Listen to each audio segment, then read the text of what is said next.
ജിമ്മില്ല, diet ഇല്ല. നമ്മൾ സ്ഥിരമായി ഈ യോഗ പ്രാക്ടീസ് ചെയ്താൽ വയറ് കുറയുന്നു. അതുപോലെ നമ്മുടെ ബെല്ലി ഫാറ്റ് റെഡ്യൂസ് ചെയ്യുന്നു, പാൻക്രിയാസിനെ ഉത്തേജിപ്പിക്കുന്നു. അപ്പോൾ ഈ യോഗ ഏതെന്നല്ലേ? നൗകാസന. നമസ്തേ. ഇന്നത്തെ വീഡിയോയിൽ ഞാൻ കാണിക്കാൻ പോകുന്നത് നൗകാസനയാണ്. നൗകാസന എന്ന് പറഞ്ഞാൽ വഞ്ചി എന്നാണ് അർത്ഥം. ബോട്ട്, ഒരു ബോട്ടിന്റെ ഷേപ്പ്, വഞ്ചിയുടെ ഷേപ്പിൽ നമ്മൾ ഇരിക്കുന്നതുകൊണ്ടാണ് ഇത് നൗകാസന എന്ന് പറയുന്നത്. ഇത് സ്ഥിരമായിട്ട് ചെയ്യുകയാണെങ്കിൽ നമ്മുടെ ബെല്ലി ഫാറ്റ് കുറയാൻ നല്ലതാണ്. ദഹന സംബന്ധമായ പ്രശ്നങ്ങൾ, ഡൈജസ്റ്റീവ് സിസ്റ്റം കറക്റ്റ് ചെയ്യാൻ നല്ലതാണ്. ബാക്ക് പെയിൻ നല്ലതാണ്. പാൻക്രിയാസ് ഓർഗനെ ഉത്തേജിപ്പിക്കുന്നത് മൂലം ഡയബറ്റിക്കാർക്ക് വളരെ ഉത്തമമായിട്ടുള്ളൊരു പോസ്റ്റാണ്. ഫുൾ നെർവസ് സിസ്റ്റത്തിനെ വലിച്ചിൽ കിട്ടുന്നതുകൊണ്ട് നമുക്ക് സ്റ്റാമിന ഡെവലപ്പ് ചെയ്യാൻ നല്ലതാണ്. യുവത്വം നിലനിർത്താൻ നല്ലതാണ്. ബിഗിനേഴ്സിന് ചെയ്യേണ്ട രീതിയും അതുപോലെ തന്നെ അഡ്വാൻസ് ആയിട്ട് ചെയ്യേണ്ട രീതിയും, ഇത് രണ്ട് ഞാൻ കാണിക്കാം. അപ്പോൾ തുടക്കക്കാർക്ക് ആ രീതിയിൽ കുറച്ചാൾ പ്രാക്ടീസ് ചെയ്തിട്ട് ഫൈനൽ പോസ്റ്ററിലേക്ക് എത്തിച്ചേരാൻ സാധിക്കും. അപ്പോൾ നമുക്ക് ചെയ്ത് നോക്കിയാലോ. ആദ്യം യോഗ മാറ്റിൽ കമന്ന് കിടക്കുക.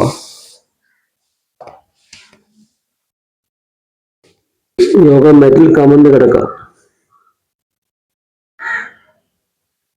എന്നിട്ട് വലത് കൈയും ഇടത് കാലും ഉയർത്തുക.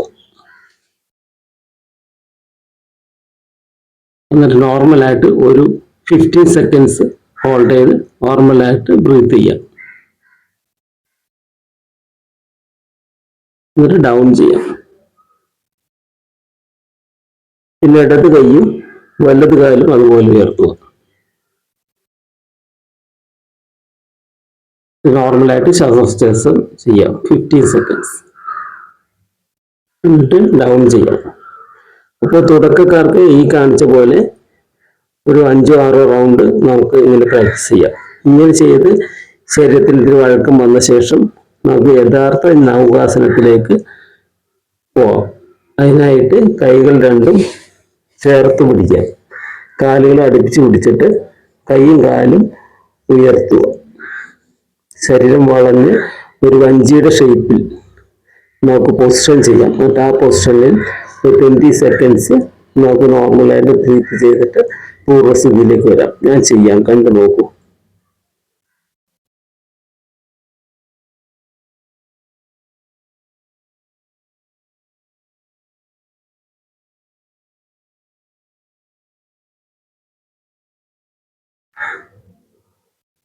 അപ്പോൾ നൗകാസന ചെയ്യുന്ന രീതി നിങ്ങൾക്ക് മനസ്സിലായി കാണുമല്ലോ. അപ്പോൾ ആദ്യം തുടക്കക്കാർ ഓരോ കൈയും കാലും വെച്ച് ചെയ്ത് ഉയർത്തി പ്രാക്ടീസ് ചെയ്യുക. അതിനുശേഷം ഇത്തിരി ശരീരത്തിന് മേൽവഴക്കം വന്ന ശേഷം 2 കൈകൾ ഉയർത്തി അതിൻ്റെ ഫൈനൽ പോസ്റ്റിലേക്ക് നമുക്ക് എത്തിച്ചേരാൻ സാധിക്കും. അപ്പോൾ ഈ പോസ്റ്ററിന് ചില കോൺട്രാ ഇൻഡിക്കേഷൻസ് ഉണ്ട്, ചെയ്യാൻ പാടില്ലാത്തവരുണ്ട്. സാധാരണ എന്തെങ്കിലും സ്പൈൻ സർജറി കഴിഞ്ഞവർ, അബ്ഡോമിനൽ സർജറി കഴിഞ്ഞവർ, റീസെൻ്റ് ആയിട്ട് സർജറി കഴിഞ്ഞവർ ഇത് പ്രാക്ടീസ് ചെയ്യാൻ പാടില്ല. അതുപോലെ തന്നെ ഗർഭിണികളിൽ ചെയ്യാൻ പാടില്ല. ഹെർണിയ ഉള്ളവർ ചെയ്യാൻ പാടില്ല. സ്ലിപ്ഡ് ഡിസ്ക് ഉള്ളവർ, കടുത്ത പെയിൻ ആണെങ്കിൽ അത് ചെയ്യാതിരിക്കുന്നതാണ് നല്ലത്. അതുപോലെ തന്നെ ഹൈ BP-യും തലകറക്കമൊക്കെ ഉള്ളവർ ഒരു ട്രെയിനറിൻ്റെ അഡ്വൈസ് അല്ലെങ്കിൽ ഡോക്ടർ അഡ്വൈസിന് ശേഷം അത് ചെയ്യുന്നതാണ് നല്ലത്. അല്ലാത്ത എല്ലാവർക്കും ഇത് ചെയ്യാനായിട്ട് സാധിക്കും. അതുപോലെ നമ്മുടെ ഇതിൻ്റെ ഗുണങ്ങൾ എന്ന് പറഞ്ഞു കഴിഞ്ഞാൽ ഡയബറ്റിക്കിന് നല്ലതാണ്. അതുപോലെ നമ്മുടെ കോർ മസിൽസ് സ്ട്രെങ്തൻ ചെയ്യാൻ നല്ലതാണ്. അതുപോലെ നമ്മുടെ നെർവസ് സിസ്റ്റം സ്ട്രെച്ച് ചെയ്ത് കിട്ടുന്നതുകൊണ്ട് ബ്ലഡ് സർക്കുലേഷൻ കറക്റ്റ് ചെയ്യാനായിട്ടും അതുപോലെ തന്നെ നമുക്ക് സ്റ്റാമിന ഡെവലപ്പ് ചെയ്യാനായിട്ടും ഡയബറ്റിക്കാർക്ക് വളരെ ഉത്തമമായിട്ടുള്ളൊരു പോസ്റ്റാണ്. ദഹനാവസ്ഥയെ സ്റ്റിമുലേറ്റ് ചെയ്യപ്പെടുവാൻ നല്ലതാണ്. അപ്പോൾ ഈ ഒട്ടനവധി ഗുണങ്ങളുള്ള ഒരു ലഘുവായിട്ടൊരു വീഡിയോ, ഒരു യോഗ പോസ്റ്റാണ് ഞാൻ കാണിച്ചത്. അപ്പോൾ ഈ വീഡിയോ നിങ്ങൾക്ക് ഇഷ്ടപ്പെട്ടെങ്കിൽ നിങ്ങളുടെ സുഹൃത്തുക്കൾക്ക് ഷെയർ ചെയ്യുക. ഇതുപോലുള്ള പ്രശ്നങ്ങളുള്ള സുഹൃത്തുക്കൾ നിങ്ങൾക്കുണ്ടെങ്കിൽ അവർക്ക് ഷെയർ ചെയ്ത് കൊടുക്കുക. അതുപോലെ ഈ ചാനൽ സബ്സ്ക്രൈബ് ചെയ്യുക. തുടർ വീഡിയോകളിൽ ഞാൻ ഇതുപോലെയുള്ള യോഗ പോസ്റ്ററുമായിട്ട് വരുന്നതായിരിക്കും. നമസ്തേ.